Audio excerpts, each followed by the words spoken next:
हमारे YouTube channel मानस के नाम से जुड़े रहने के लिए सब्सक्राइब करें और बेल आइकन को प्रेस करके घंटी का बटन दबाएं। पूतना के ऊपर कृपा किया।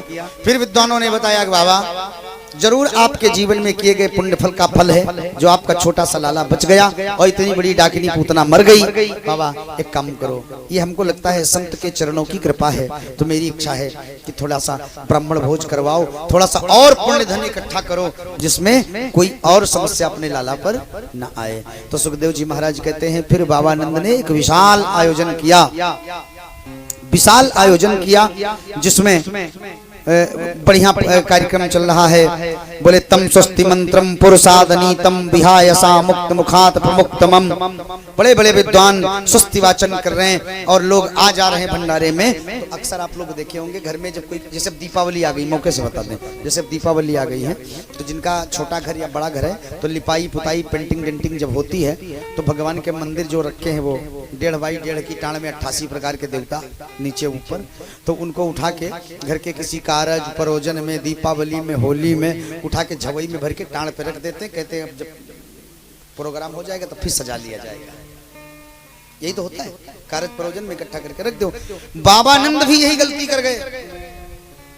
बैलगाड़ी पर माखन मिश्री और बैलगाड़ी के आगे वाले जुए में पलना, पलने में ललना, माने माया ऊपर और मायापति नीचे। भगवान अपने मन में सोचे वारे बाबा माया हमसे कोसों दूर भक्ति है, तुम हमको नीचे कर दी, हमारे ऊपर माया लाती है। तो भगवान को कुछ बोझ सा लग रहा था। भागवत की कथा में आता है सकट भंजन की कथा। एक सकटासुर नाम का दैत्य आया अदृश्य अवस्था में, शरीर नहीं दिख रहा उसका, अदृश्य अवस्था में आकर के वहीं बैल की वहीं जुआ उसी के पास आकर बैठा। अब उसको भगवान देख रहे हैं, भगवान को वो देख रहा है। बाकी सब लोग कार्यक्रम में निपट रहे हैं, दीदी आई हैं, बुआ आई हैं, पंडित जी आए हैं, शास्त्री जी आए हैं, मानस भाई आए हैं, ये सब लोग पता कर रहे थे। तो कथा कह रही है कि जैसे ही ध्यान भंग हुआ तैसे सकटासुर ने भगवान के समीप जा करके और भगवान को दबाना चाहता है, मारना चाहता है, और भगवानों इसी जुगाड़ में बैठे थे कि तुम मेरे पास आ जाओ तो थोड़ा। तो सुखदेव जी महाराज कहते हैं भगवान की रंज में आते ही भगवान ने पाद बढ़ाया अपना, माने चरण बढ़ाया अपना, और पादस्पर्श के द्वारा लात छुआ करके सकटासुर को वहीं ढेर कर दिया। और जब सकटासुर मरा तो फिर छकड़ा, बर्तन, मटकी, दोहनी ये सब खड़बड़ खड़बड़ गिरी। तब लोगों का मन उधर गया, अरे राम राम ये तो राक्षस था, किसने मारा। और कन्हैया बढ़िया अपने पैर का अंगूठा मुंह में लिए चूस रहे, कक्का कक्का बढ़िया हंस रहे आराम से, लाल लाल तलवे, लाल लाल होठों में बढ़िया आराम से अंगूठा पी रहे। कन्हैया हमारे तुम्हारे यहाँ भी तो बालक होता छोटा सा, तो कोई कोई अंगूठा बहुत पीता है, आनंद हो रहा। सुखदेव जी महाराज कहते हैं जिस सकटासुर को राजन तुम बहुत छोटा समझ रहे हो ना कि भगवान ने लात छुआ के मार दिया, ये सकटासुर कोई छोटा मोटा नहीं। बोले दीपान नागस्तुधानि व्रतानि, ये देवराज इंद्र को न जाने कितनी बार खंबे में बांध बांध के पीटा, खूब चट्ठाया, इतना ताकतवर था सकटासुर। एक जने आज के जमाने में इन्हों पंचन किया वो तो सकट बाबा, सकटासुर भंजन किया। इसके बाद में तृणाव्रत का उद्धार किया, और तृणाव्रत का उद्धार करने के बाद गर्गाचार्य जी को बुलवा करके भगवान का नामकरण संस्कार हुआ। और नामकरण संस्कार कहाँ हुआ तो बोले गौशाला में बुला करके दोनों माताओं ने अपने अपने बालकों को ले जाकर के नामकरण करवाया। नामकरण कहाँ हो रहा है? गौशाले में, जहाँ गाय बांधी जा रही है।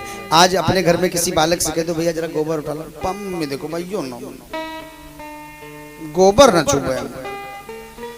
भगवान हो करके और गौशाले में नामकरण हो रहा है। प्रादाय मात्रे प्रतिहंत्र विस्मिता। ऐसा क्यों किया? क्योंकि गर्गाचार्य जी ने कहा कि अगर ऐसे नामकरण करोगे तो उनको खबर हो जाएगी कंस को, और खबर न पता लगे, इसलिए चुपचाप गौशाला में। हम बताएं आपको, कोई भी कोर्स कर रहे हो तो गौशाला में जाकर अपना अध्ययन करो, या तो श्मशान घाट पर जाके जो है अध्ययन करो, जल्दी सिद्धि प्राप्त होगी। श्मशान घाट, जैसे आप एक माला जप अपने घर में करते हो मंदिर के सामने तो एक ही माला का फल मिलता है, लेकिन वही अगर श्मशान घाट पे कर दिया जाए तो एक माला के जप का 100 माला के बराबर का फल है। हाँ, इतना बड़ा लाभ है। गौशाला में पढ़ने लिखने वाले बच्चे को गौशाला में किताब लगा के लिखा कर वहां पढ़े जाके जल्दी अनुभव होगा। नाम रखा गया, गुरुदेव बोले तुरंत, बोले अयम ही रोहिणी पुत्रो रमयन सुहृदौ गुणैः है। कहा ये जो बालक रोहिणी जी के पास है, ये रोहिणी का जो बालक है, बोले सुहृदौ गुणैः है, बड़ा गुणवान होगा और संसार में इसके बल की चर्चा की जाएगी। इसलिए इनका नाम है बल, बलह विदु, बलम विदु। ये बल के भंडार हैं, बलशाली हैं, इसलिए इनका नाम होगा बल। लेकिन जो इनका स्वभाव है कैसा है, बोले आख्या से ते राम, स्वभाव बढ़िया है, इसलिए इनका नाम राम है। यदूनाम प्रथ भगवात संकर्षण मुच्यन्तः। लेकिन ये जो बगल वाला है, बोले आसनम वर्णस्त्रयो हास्य ग्रहोस्तम युगम तनु शुक्लो रक्तस्तापीतम इदानीम कृष्णतागतः। बोले ये जो दूसरा वाला बालक है, ये सांवला सांवला है। प्रत्येक युग में ये अपना नाना प्रकार का रूप स्वरूप धारण करता है, इसलिए इनका वर्ण जो है अब की बार कृष्ण वर्ण है, श्याम वर्ण है, इसलिए इनका नाम कृष्ण होगा। आज कोई रूप देखकर, गुण देखकर, स्वभाव देखकर अपने बेटे का नाम रखे हो? नहीं रखते हो। 22 किलो की गठरी नहीं उठ रही है गेहूं की। ये मेरे साथ घूमा है, हमारा एक्सीडेंट हो गया, तुम टहलते टहलते बाकर से अपनी पुलिया तक आए, बैठे थे, तब तक एक आए तो साइकिल से वो गिर गई बोरी। तो अब वो नहीं देख रहा कि हम लंगड़े हैं, वो हमसे कह रहा है भैया थोड़ा सा साइकिल पकड़ लियो, गठरी में हाथ लगा दो। तो हमने कहा देखो हम लंगड़े आदमी रखा तो रहे, लेकिन एक बात ध्यान से सुनना, तुम यहाँ जाना पहले अपने पप्पा से कहना हमारा नाम बदल दो। बोले मेरे नाम से और गठरी से का लेना देना? हमने कहा पूरा लेना देना है। नाम उनका हनुमान प्रसाद। अब 20 किलो की गठरी नहीं धर पा रहे हैं, लंगड़े आदमी से रखा हो, तो ऐसे नाम से का मतलब? एक से मैंने पूछा क्या नाम? बोले धनी राम। 3 दिन तक खाना नहीं खा पाओ तो नाम धनी राम। आंखिन से दिखाते नहीं, नाम नयन सुख। काम मतलब। एक से मैंने पूछा क्या नाम? बोले विजय प्रताप। अब नाम विजय प्रताप, सदस्य चुनाव लड़े हार गए, जब अंतिम जब तो काहे विजय प्रताप हो, काहे हनुमान प्रसाद? 20 किलो गेहूं गठरी नहीं उठा पा रहे हो तो? कुशीलता का सर्टिफिकेट लिए गटई में घूम रहे हो, नाम सुशील कुमार। रातों दिन बप्पा को मार रहे हो, पीट रहे हो, साधु संतन का गरिया रहे हो, काहे सुशील? जो सज्जन है वो सुशील है। यथा नामे तथा गुणे, जैसा नाम हो वैसा गुण भी होना चाहिए। लेकिन ये कब होगा? जब अपने कुल पुरोहित को बुलवाकर गुरुजी से नाम रखवाओगे तब ना वैसा होगा। अब तो लड़का अपने आप नाम धर लेते जो नीक लागत, मम्मी पापा नाम रखे जाते दूसर, लड़का अपने आप नाम धर लेते जो नाम अच्छा लगे। अच्छी बात।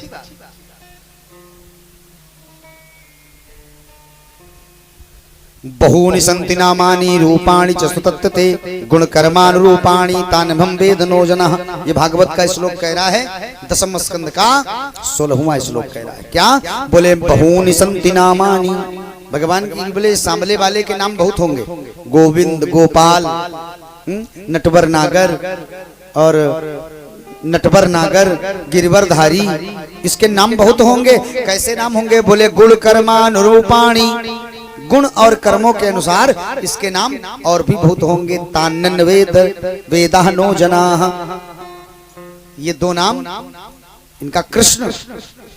कोई पीतांबरधारी कहेगा, कोई बंसीधर कहेगा, कोई लीलाधर कहेगा, कोई धरणीधर कहेगा, कोई गिरवरधर कहेगा, कहेगा। इत्यमानां समादिस्यं गर्गे च सुगः कृते नंदापमधुतो मेने आत्मनं पूर्णमासिसम्। गर्गाचार्य जी ने नामकरण किया और बोले गर्गाचार्य जी चले गए। इसके बाद भगवान की जो एक लीला हुई है, बड़ी ही अद्भुत लीला है। आइए हम आप सब मिल करके उसी लीला का दर्शन करें। और भगवान की जानते हो कौन सी लीला है? भगवान थोड़ा बड़े हो रहे, कितने बड़े बड़े? तोतली बोली में बोलने वाले। कहन लागो मोहन मैया मैया कहन लागो मोहन मैया मैया कहने लागो मोहन मैया मैया।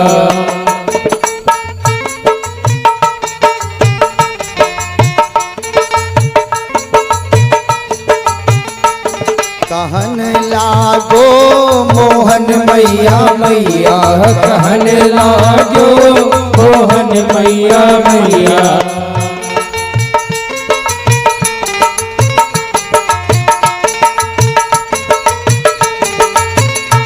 भगवान के घुघराले बाल और मैया नक्सिक श्रृंगार करती हैं। और ठाकुर जी का जानते हो इस समय कौन सा रूप है? ये जो सामने आपको दर्शन हो रहा है, ऐसा रूप है ठाकुर जी का। नंद बाबा को बाबा, जसोदा को मैया और बलराम जी को दाऊ कहने वाले हो गए भगवान। तो सबसे पहले भगवान की लीला हुई माखन लीला। यहाँ लोग कहते भगवान ने चोरी किया। अच्छा सही से बताओ, तुम्हारे घर में कोई चोट्टा आ जाए, चोट्टा, और तुम जान जाओ कि चोट्टा आया है और इसने मेरी लुटिया चुराई है, तो क्या करोगे आप? थाने में जाकर रपट लिखाओगे, केस करोगे। लेकिन गोपियां ये नहीं कर रही हैं, आपस में गदगद हो रही हैं। अरे कान पकड़ के पूछ भी लेती, कौन हो? और आपस में बतलाती हैं। जैसे कोई बड़ा अच्छा काम हो गया, चोरी करने के बाद कोई नाचे मुस्कुराए, तो इसका मतलब उसको चोरी से कष्ट नहीं हुआ, उस चोरी पे वो फिट है। शिकायत नहीं हो रही, आपस में चर्चा हो रही है। अरे चोरी चोरी चोरी चोरी माखन खा गयो रे माई एक बालक छोटो सो। चोरी चोरी माखन खा गयो रे माई एक बालक छोटो सो। चोरी चोरी माखन खा गयो रे माई एक बालक छोटो सो। चोरी चोरी माखन खा गयो रे माई एक बालक छोटो सो। बालक छोटो सो एक बालक छोटो सो। बालक छोटो सो एक बालक छोटो सो। भगवान की लीला है, साथ गाइए थोड़ा। छोटो सो एक बालक छोटो सो। और उस दिन हमसे कह रहे थे कि तो वैसी कोई बात नहीं है, वीडियो बना रहे हो मस्ती में बनाओ, कोई दिक्कत नहीं, इधर भी आ जाओ। छोटो सो बालक छोटो सो एक बालक छोटो सो। बालक छोटो सो एक बालक छोटो सो। बालक छोटो सो एक बालक छोटो सो। बालक छोटो सो एक बालक छोटो सो। चोरी चोरी चोरी चोरी चोरी चोरी माखन खा गयो रे माई एक बालक छोटो सो। चोरी चोरी माखन खा गयो रे माई एक बालक छोटो सो।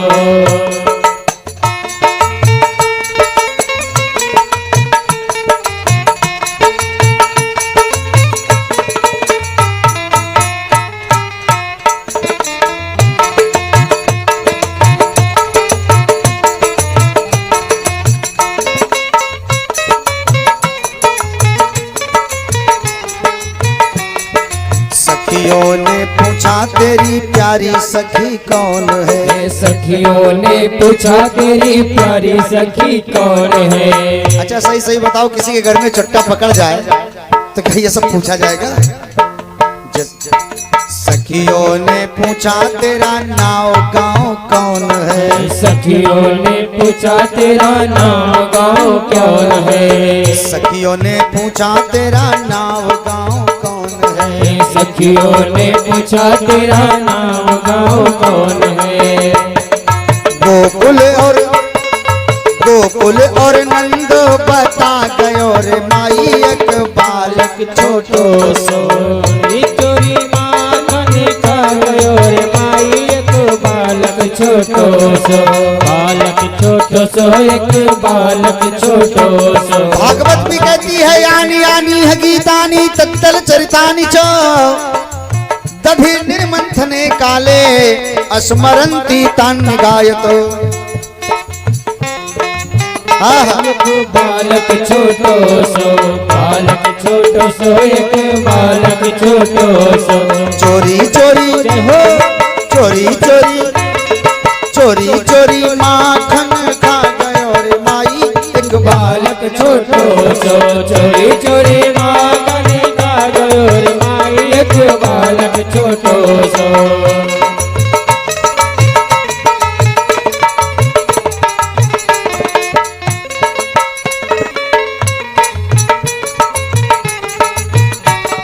सखियों ने पूछा तेरी प्यारी सखी कौन है। सखियों ने पूछा तेरी प्यारी सखी कौन है। यहाँ एक भाव मैं बता दूं, एक सखी कन्हैया से पूछ रही है कि एक बात बताओ तुम्हारी सबसे प्यारी सखी कौन सी है। जानते हो क्यों? क्योंकि वही आदत है हमारी तुम्हारी जैसी कि जो हमसे प्रेम करे किसी से न करे, जो हमसे बोले किसी से न बोले। तो सखियां सोचती शायद कन्हैया भी मेरा नाम बताएगा, सबसे प्यारी सखी तुम हो।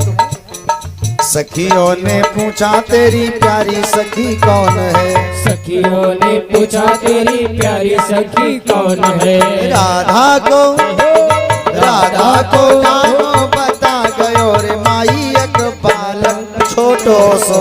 बालक छोटो सो एक बालक छोटो सो। बालक छोटो सो एक बालक छोटो सो। चोरी चोरी चोरी चोरी माखन खा गयो रे माई एक बालक छोटो सो।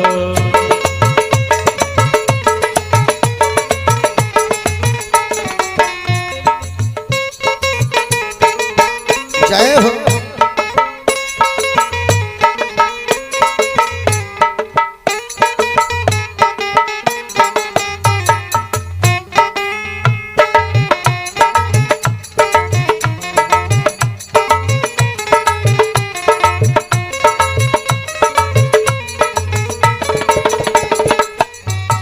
और सखियों ने पूछा तेरा प्यारा सखा कौन है।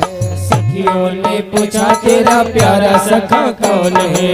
सखियों ने पूछा तेरा प्यारा मित्र कौन है। सखियों ने पूछा तेरा प्यारा मित्र कौन है।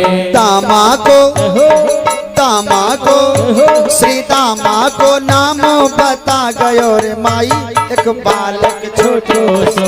बालक छोटो सो एक बालक छोटो सो। बालक छोटो सो एक बालक छोटो सो। चोरी चोरी चोरी चोरी माखन खा गयो रे माई एक बालक छोटो सो।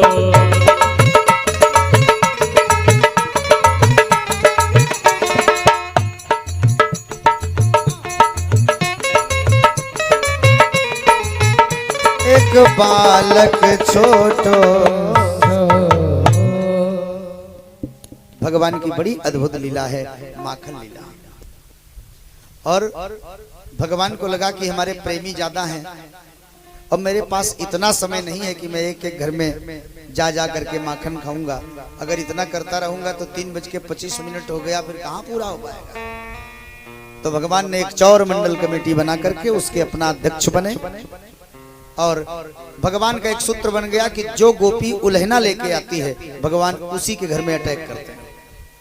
तो एक गोपी एक दिन आई जसोदा जी से कहने लगी, जसोदा मैया अपने कन्हैया को भाई समझा लो, बड़ी शिकायतें हैं। अकेला आए कोई दिक्कत नहीं, लेकिन नचातर न बृहस्पति न पूर्वना भी नचा परम। ये ग्वालों वालों की भीड़ जुटा करके इकट्ठा लाता है और मैया खाता कम है खिलाता ज्यादा है। खाता कम और खिलाता ज्यादा है। और मैया अगर ज्यादा बोल दो तो मटकी दोहनी भी फोड़ी आता है, कुछ उपाय कर। मैया को लगा कि मेरी लाला की ना ज्यादा शिकायत है। लाला क्या सही में तुम चोरी करते हो, तुम चुट्टा हो? कहा पहले ये अच्छा जो लड़का गलती करेगा वो सबसे पहले ऐंठ के खड़ा होगा। पहले तुम यो बताओ सवेरे संध्या तक मिलेगा टाइम कितना रहा, यो बताओ पहले।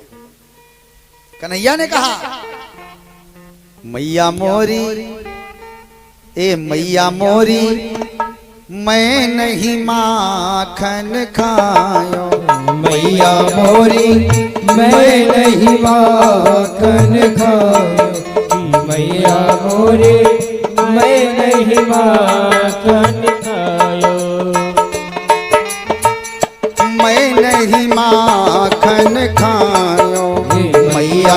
मोरी मैं नहीं माखन खायो।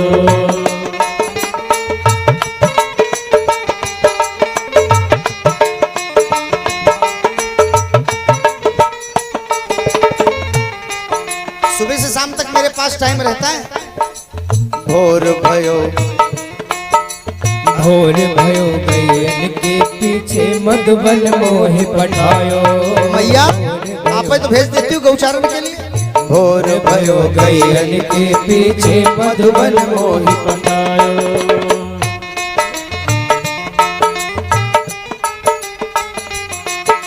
सांझ पहर बंसी बट भटके सांझ परे घर आयो। मैया मोरी मैं नहीं माखन खायो। मैया मोरी मैं नहीं माखन खायो। मैया मोरी मैं नहीं माखन खाओ।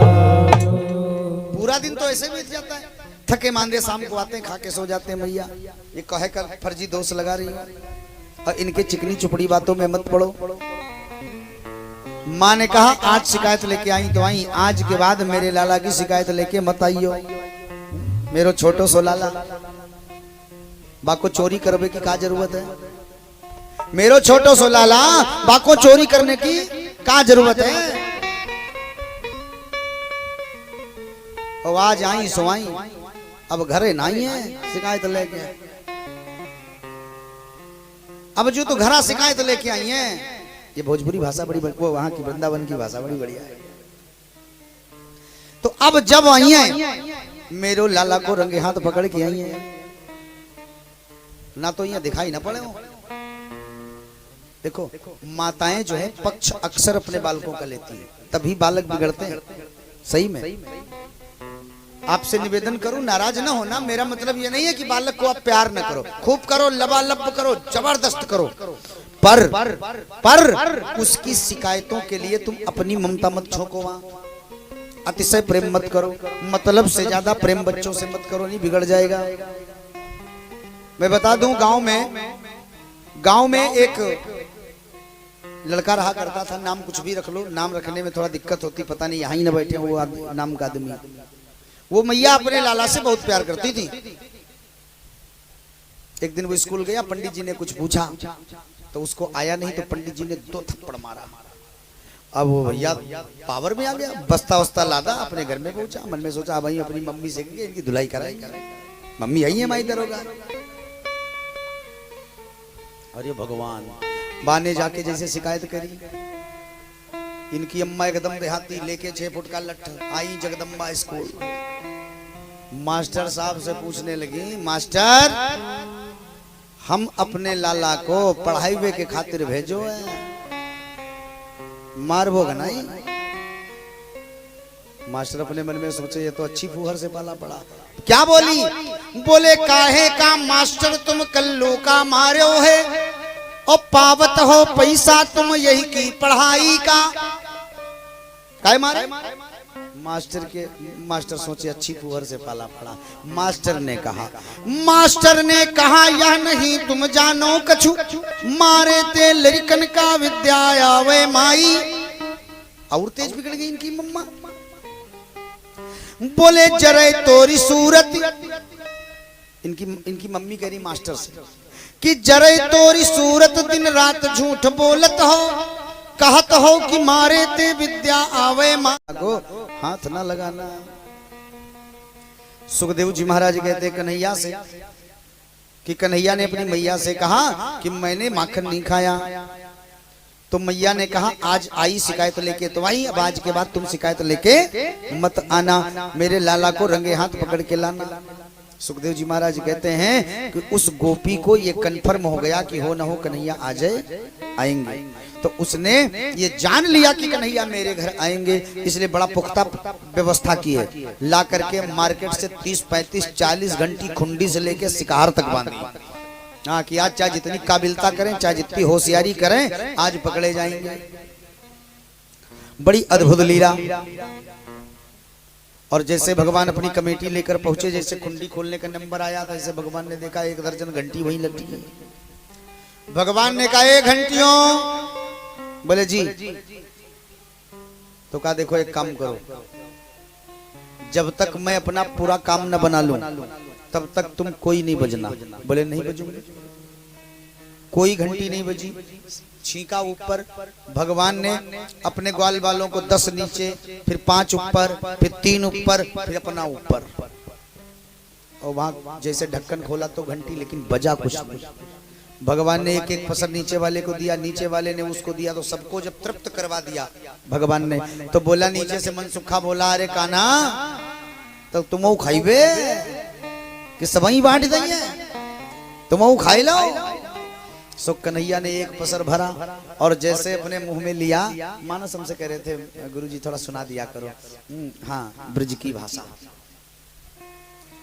और जैसे कन्हैया ने माखन मुंह में रखा, तो जो घंटी वहां से लेकर यहाँ तक अभी तक नहीं बजी थी, और भगवान के भोग लगाते ही टन टन टन टन टन टन टन टन टन सारी घंटियां इकट्ठे बजने लगी। गोपी ने आके झट से कन्हैया को हाथ पकड़ लिया, कहा चल ससुरे दाढ़ी के, अभी चल के तुम्हारी शिकायत करवाती हूँ।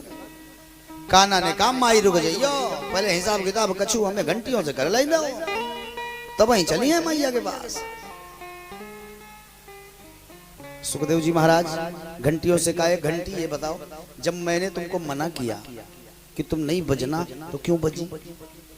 घंटियों ने गजब जवाब दिया।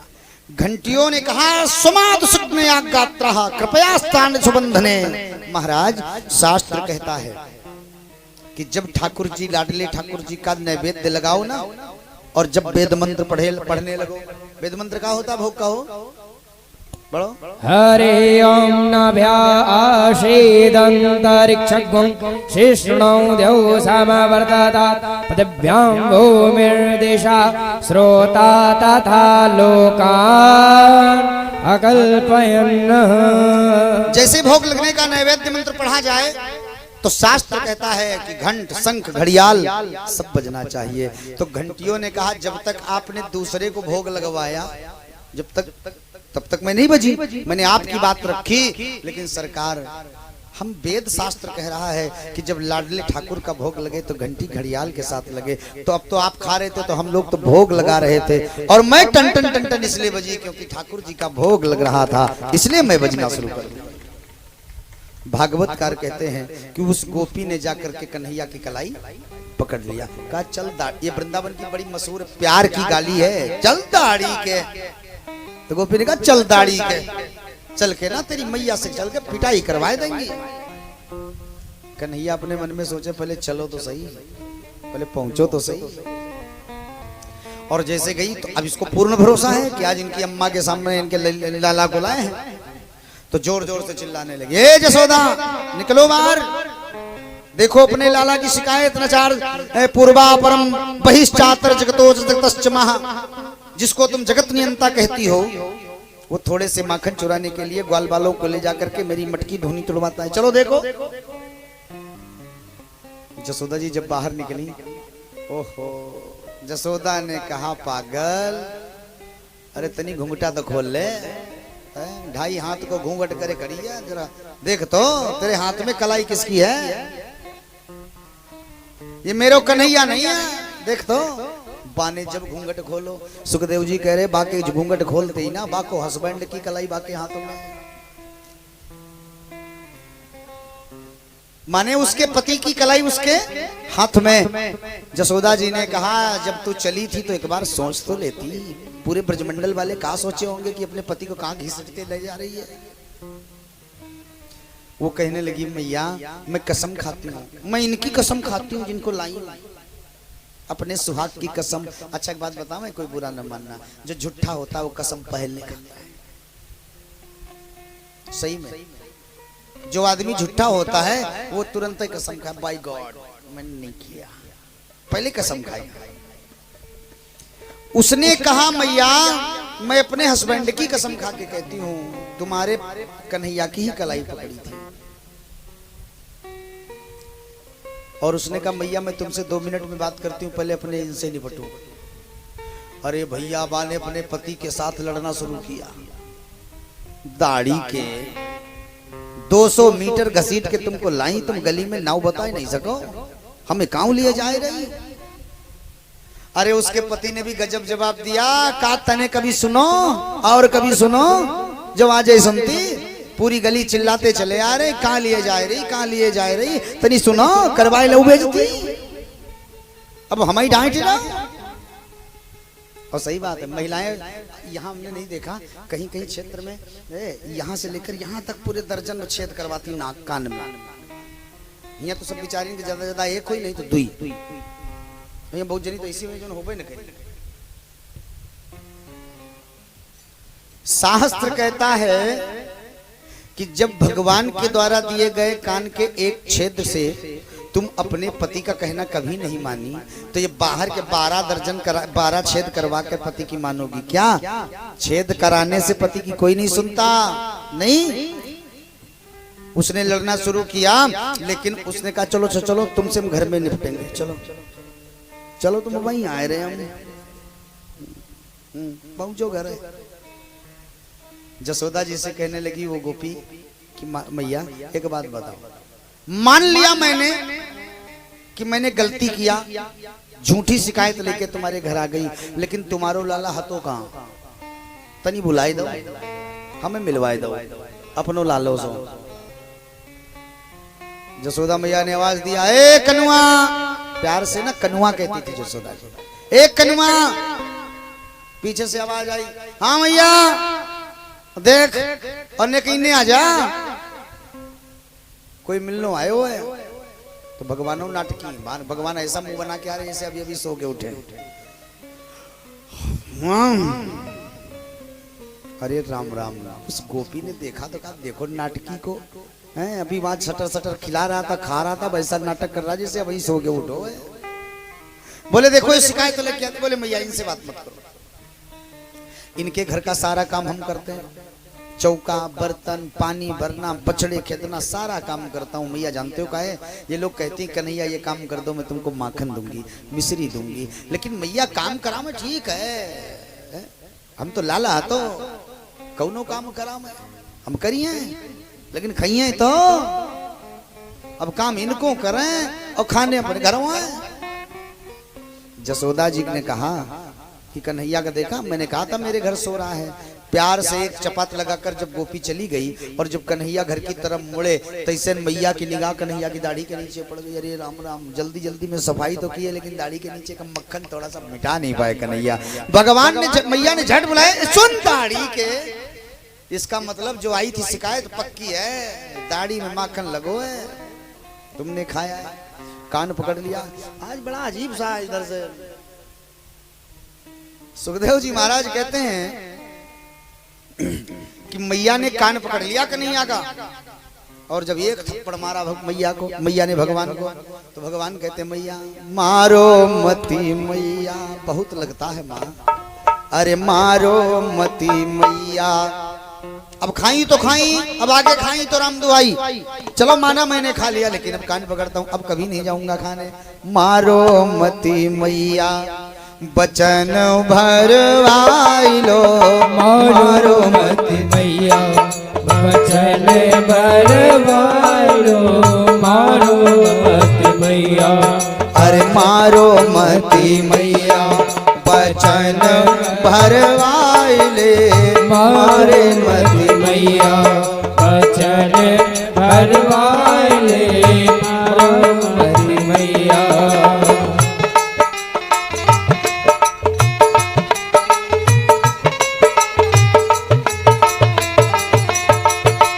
गंगा की खवाई ले चाहे जमुना की खवाई ले, गंगा की खवाई ले चाहे जमुना की खवाई ले। अब नहीं जाएंगे, आप मुझे कसम खिला लो, भरोसा नहीं तो।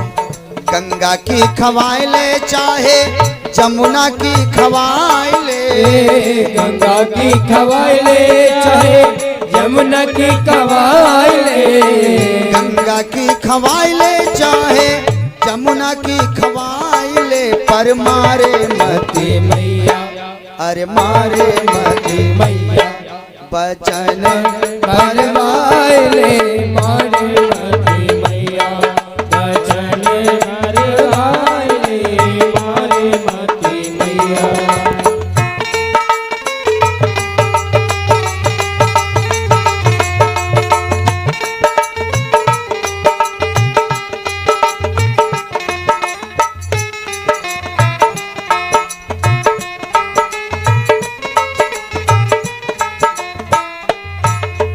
मारो मती मैया, अब मारो मत।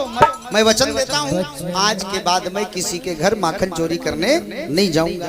बोले पक्का? बोले पक्का। कहा तेरी बातों पे तो भरोसा करने वाला, मैं तुझे बांध दूंगी। तो भगवान की ये बड़ी गजब लीला है।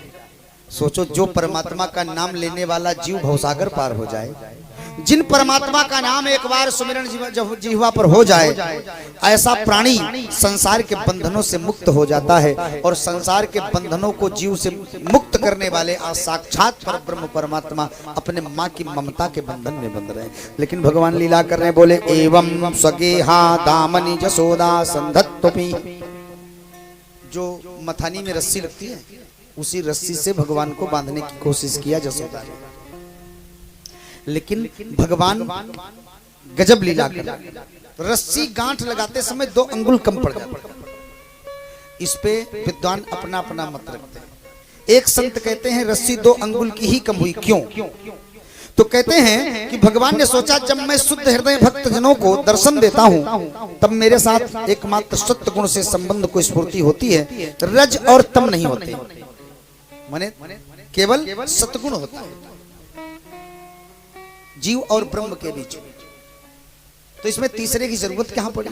इसलिए 2 अंगुल ही रस्सी छोड़ छोड़ी। मैया दूसरी मथानी की दौड़ के लाई, फिर जोड़ा, 3 जोड़ा, 4 जोड़ा। सारी रस्सी और घटती कहां पर है? गांठ लगाते समय। और जब ये कार्य चल रहा था तो देवर्षि नारद आकाश मार्ग में उड़ते हुए आए। भगवान की इस दिव्याति दिव्य लीला का दर्शन किया। मां रस्सी लेने गई थी उस समय। भगवान ने, नारद जी ने कहा, प्रभु ये क्या कर रहे हैं आप तो बंधनों से जीव को मुक्त करते हैं और आप खुद बंधन में बंध रहे हो। कन्हैया ने हाथ जोड़कर प्रणाम किया, नारद बाबा तुम चले जाओ, नहीं मेरा सारा खेल खराब हो जाएगा। अभी मैया जान जाएंगी कि हम ईश्वर हैं। नारद जी मुस्कुरा करके प्रणाम करके नारायण नारायण करके अंतर ध्यान हो गए। और तब छोटी सी रस्सी में मेरे ठाकुर जी बंध गए हैं। और मैया फ्री हो गई कि वो उखली से मैंने बांध दिया, उखल से, अब क्या दिक्कत है? भगवान को मैया ने नहीं बांधा, भगवान खुद ये माया किए। क्यों?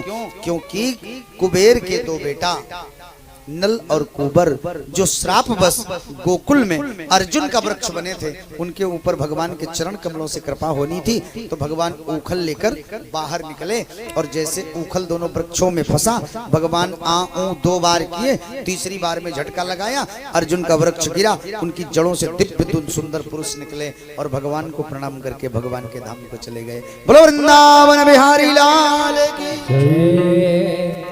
कभी कभी तो मैं ऐसा अनुभव करता रहता हूँ कि लोग कहते हैं साधु संत श्राप देते थे, लेकिन मैं कहता हूँ अगर साधु संत श्राप न देते तो हो सकता, जैसे राजा परीक्षित को अगर श्रृंगी ऋषि श्राप न देते तो बड़े बड़े जो भी वीतराग महात्मा बैठे हैं, भृगुर वशिष्ठ च्यवनश्च गौतमो मेधातिथिर देव बलम देवरात्रो, ऐसे ऐसे संत कहाँ दर्शन करने को मिलते इनको। अगर इनको नारद जी ने श्राप न दिया होता तो आज भगवान का चरण मिलता क्या? बड़े बड़े योगियों के योग में भगवान का नहीं आता भगवान का चरण। इसका मतलब ये श्राप नहीं, ये संतों की कृपा है जो श्राप का बहाना करके तुम्हें परमात्मा से मिला देते हैं। आज तक जिस संत ने अगर श्राप दिया होगा तो उस प्राणी को भगवत जो है साक्षात्कार कराया होगा, भगवत कृपा उस पर हुई होगी। नलकुबर को वृक्षों की योनि से मुक्त करके भगवान उस लीला को वहीं बंद किए। इसके बाद में भगवान की लीला गौचारण लीला है। भगवान जब गाय चराने जाने लगे तो वहां पर भगवान का नाम पड़ गया गोपाल, जो गैया चराए, जो गोपाल है। गाय चराते समय की लीला तो बड़ी अद्भुत लीलाएं हैं। गाय चराते ही अघासुर, बकासुर, प्रलंबासुर, न जाने कितने असुरों को भगवान ने खेल खेल में मार दिया। लेकिन सबसे बड़ा संकट इस समय बना है वो काली नाग, क्योंकि गौओं को चारा तो मिल जाता है लेकिन जमुना का उस पानी जो है उसके विष के द्वारा विषाक्त है। तो भगवान मन में सोचते मेरी गौ माता को पानी पीने के लिए बड़ी तकलीफ है, बड़ी तकलीफ है। सुखदेव जी महाराज कहते हैं कि भगवान की ये जो गौचारण लीला है इसमें भगवान ने एक लीला किया है जिसका नाम है काली दाह लीला। और गौचारण लीला के समय तो भगवान ने ऐसी ऐसी विचित्र लीला करी है कि फिर क्या कहना है। एक बार भगवान की एक आदत थी, भगवान का केवल कुल मिला के काम यह है कि अपने सामने वाले प्रेमी को खुश रखना। तो भगवान अपने घर का खाना लाते थे दूसरे को खिलाते, और जो इनके साथी लोग लाते थे तो उसमें भगवान छीन छीन के खाते थे और जूठा मीठा भी खाते थे। कथा तो बड़ी अद्भुत है, समय ही कम पड़ जाता मेरे पास, हम क्या करें। या तो ये नियम कोई बना दे कि गुरुजी यहाँ ये सुनाए हो, अब इसके बाद की लीला मेरे गांव में सुनाना, तब तो बन जाए। लेकिन अब क्रम है, जाना तो सब जगह पड़ेगा। एक बार मनसुखा दादा के मन में आया कि मेरे कन्हैया ना सबका जूठा खाते हैं, सबके घर का खाना खाते हैं, हम गरीब बहुत हैं इसलिए कन्हैया मेरे घर का नहीं खाते। ध्यान से सुनना, शायद आपके अंदर की बुझी हुई भक्ति प्रकट हो जाए। मनसुखा दादा के मन की बात भगवान जान गए। और जिस दिन मनसुखा ने सोचा उसके दूसरे दिन वो अपने घर से बासी खिचड़ी बांध के लाया। और भगवान ने जब खाना खाने का इंटरवल किया तो भगवान ने कहा देखो भाई आज मैं किसी के घर का नहीं खाऊंगा, आज मनसुखा दादा भाई तुम्हारी अम्मा ने जो दिया हम तो वही खाएंगे। अरे बासिट्टी पिट्टी गुम मनसुखा की कि रोज अच्छा अच्छा लाते थे तो ये कबो नहीं खाए, आज हम बासी खिचड़ी लाए वो भी गली में 2 बार खाए भी। तो कन्हैया से कह रहे कन्हैया मेरे दोस्ती की कसम आज रुक जाओ, तुम मेरा दिन रखो। भगवान ने कहा दिन रख के आज तक कहीं नहीं खाए हैं। दिन रख के कब खाता हूँ? मुझे जब मेरा प्रेमी बुला लेता मैं दौड़ा दौड़ा चला आता हूँ। विदुर जी को मैंने डेट थोड़ी कंफर्म किया था कि तुम्हारे घर में चिकला खाने आएंगे। हाँ, दुर्योधन की डेट कंफर्म थी, नहीं खाया। आप लोग तो सब जानते हो विदुर जी की और दुर्योधन की कथा। भगवान ने कहा मैं अतिथि बनकर जाता हूँ, जिसके आने की कोई तिथि कंफर्म नहीं है मैं खाऊंगा। अरे अब तो वो बार बार उनके सुदामा की तरह पोटी छुपाने लगा, करे राम राम खिचड़ी वो भी बासी वो भी जूठी। कन्हैया मेरी दोस्ती का वास्ता आज मत खाओ, मत खाओ, कल मैं लाऊंगा, आप चकाचक खाना। कन्हैया ने कहा मैं अभी खाऊंगा, इसी वक्त खाऊंगा, यही खाऊंगा। और भगवान मनसुखा की जूठी खिचड़ी खाने लगे। और ये कोई पहली बार नहीं है। वृंदावन में एक संत हैं, एक भक्तमाल में कथा, आप लोग थोड़ा ध्यान से सुनो तब तो बताओ। वृंदावन में एक संत हैं जिनका नाम है माधोदास जी महाराज। अद्भुत कथा है। माधोदास जी की भक्ति करने का कुछ अलग तरीका था। माधोदास जी क्या करते थे, वृंदावन में जब आश्रमों में भंडारा होता था ना तो दिन भर ये बाहर रहते थे। और जैसे संत झूठ प्रसादी भोजन वोजन करके चले जाएं तो वो झाड़ी से निकलें और झाड़ू मारने से पहले रुको रुको रुको रुको थोड़ा सा रुक जाओ। तो संतों के मुख से जो जूठन गिरती थी ये बिन बिन के इकट्ठा करते थे पत्ते के दोने में। अब उसके बाद ले जाते थे बढ़िया जमुना जी के किनारे बैठकर आचमन करते थे, ठाकुर जी का भोग लगाकर तब भोग अपना लगा। इतनी अद्भुत प्रेम उनका। एक दिन झाड़ू मारने वाले झाड़ू मारने लगे, मतलब लेट हो गया इनको पहुंचने में। अरे ये चिल्लाए रोने लगे, मन में सोचा आज तो गड़बड़ हो गया, आज तो मेरे ठाकुर जी भूखे रहे। अरे भैया भैया भैया 2 मिनट रुक जाओ, थोड़ा सा शीत प्रसादी तो लेने दो। थोड़ी सी शीत प्रसादी मिली। उस वक्त माधवदास जी के मन में केवल इतना भाव था कि आज हो न हो मुझे आने में देर हो गई, मेरा कन्हैया भूखा रह जाएगा। तो जल्दी जल्दी में गए बेचारे ना, तो भोगो नहीं लगाए, भोग नहीं लगाए और खटाक से अपने मुंह में रखे। अरे राम राम, उतना ही जूठन थी, उठा के मुंह में रखा। अब जैसे मुंह में रखा याद आया कि अरे मैं पापी हूं, ठाकुर जी को भोग नहीं लगाया, मैंने डायरेक्ट खा लिया। अब क्या गति हो गई जानते हो उनकी? ये प्रेम है, भाव है। माधवदास जी ने सोचा कि अब तो मेरी गति हो गई सांप छछूंदर जैसी, लीलत उगलत प्रीत घनेरी भाई गति मोर। अब तो बड़ी विचित्र बात है, थूक सकते नहीं, क्यों उगल दें तो संत के जूठन प्रसादी का अपमान हो जाएगा। संतों के मुंह का गिरा हुआ जूठन है। और देखो ध्यान से सुनना, आनंद तभी आएगा। माधवदास जी ने सोचा अगर मैं थूक देता हूं तो संत की जूठन प्रसादी का अपमान हो जाएगा, अंदर ले नहीं सकता क्योंकि गोविंद को मैंने खिलाया नहीं, अब मैं क्या करूं। रोते रहे, भगवान कृष्ण से क्षमा मांगते रहे कि कन्हैया गलती हो गई हमसे, आज मेरे कारण तुम भूखे रह गए। दिन बीत गया, रात बीत गई, सवेरा पार हुआ, न अंदर न बाहर। भगवान श्री कृष्ण दूसरे दिन सुबह आए और एक पत्तल लिए माधवदास के मुंह के पास खड़े रहे। माधव, कल से तुमने मुझे भूखों मार दिया, कल से मैंने कुछ खाया नहीं है। अब माधवदास बोल भी नहीं पा रहे, मुंह में से भरा है। भगवान से कह रहे मैं अपना जूठन कैसे खिलाऊं। भगवान रो लिए माधव के सामने। माधवदास जी ने, मेरे ठाकुर ने कहा कि आज तक तुमने सदा मुझे संतों के मुंह की जूठी सीत ही तो खिलाई है, तो जूठा तो तुम सदा खिलाते आ रहे संतों की, लेकिन तुम जैसा संत कौन होगा जो संत की जूठन प्रसादी को मुंह में रख करके मेरे खातिर 24 घंटे से ऐसे बैठा है, न लार अंदर न बाहर। तो दिव्य संत है, संसार का सबसे बड़ा संत और प्रेमी तू है। गोविंद दास जी का जूठन प्रसाद ठाकुर जी ने खाकर प्रसन्न हो गए भगवान। ऐसे है मेरे ठाकुर, भाव देखते हैं। कथा कहती